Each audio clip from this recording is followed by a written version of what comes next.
আসসালামু আলাইকুম সবাইকে। আশা করছি সবাই ভালো আছেন, নিরাপদে আছেন। আবার আসলাম নতুন একটা প্রশ্নের সমাধান নিয়ে। আজকে যে প্রশ্নটির সমাধান করব সেটি হচ্ছে, while living in poverty the poet had to dash a great deal of sufferings। অর্থাৎ যখন দারিদ্র্যের মধ্যে বাস করছিল, কবিকে অনেক কষ্টের মধ্য দিয়ে কি করতে হয়েছিল। চারটি অপশান রয়েছে, আমরা এখন খুঁজে বের করব কোনটি সঠিক অপশান। শুরুতেই আমরা অপশানগুলির বাংলা জেনে নিব। সি থ্রো, এটার বাংলা হচ্ছে উৎসাহ দেয়া। কি করা? উৎসাহ দেয়া। পরের যে অপশানটি রয়েছে পাস বাই, এটার অর্থ হলো উপেক্ষা করা। উপেক্ষা করা বা অবহেলা করা। এবার সি নাম্বার যে অপশনটি রয়েছে সেটির এবার আমরা বাংলা জেনে নিব। পুট আপ উইথ, এটির বাংলা হচ্ছে সহ্য করা। ফল ব্যাক, লাস্ট অপশান যেটি রয়েছে এটি হচ্ছে ফল ব্যাক। ফল ব্যাক মানে হচ্ছে পিছু পিছু হাঁটা।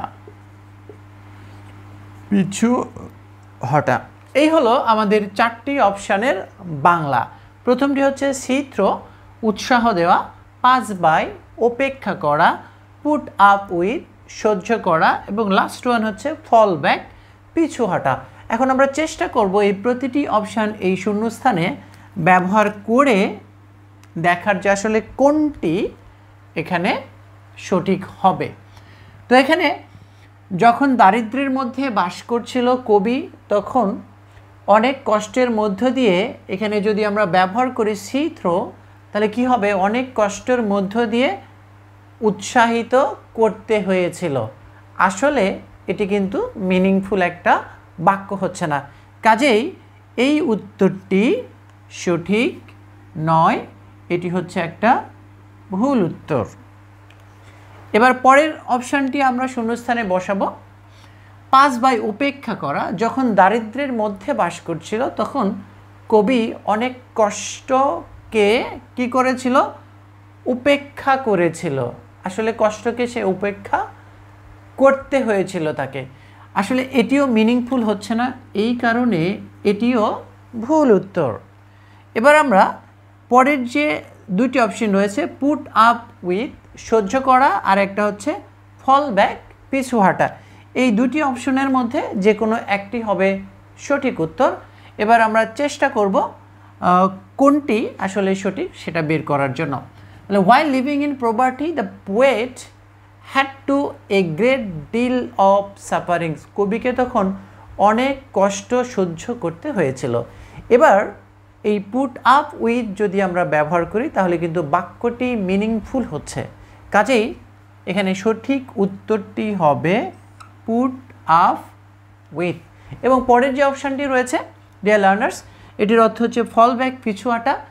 কবি যখন দারিদ্র্যের মধ্যে বাস করছিল তখন তাকে অনেক কষ্টের মধ্য দিয়ে পিছু হটতে হয়েছিল বা হাঁটতে হয়েছিল। এটিও কিন্তু এই বাক্যটির সঙ্গে অ্যাকর্ডিং টু মিনিং যায় না।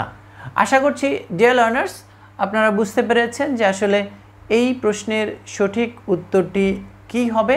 আমি চেষ্টা করেছি অ্যানালিটিক্যালি প্রশ্নের সঠিক উত্তরটি, অর্থাৎ চারটি অপশনের মধ্যে সঠিক যে অপশানটি সেটি বের করার।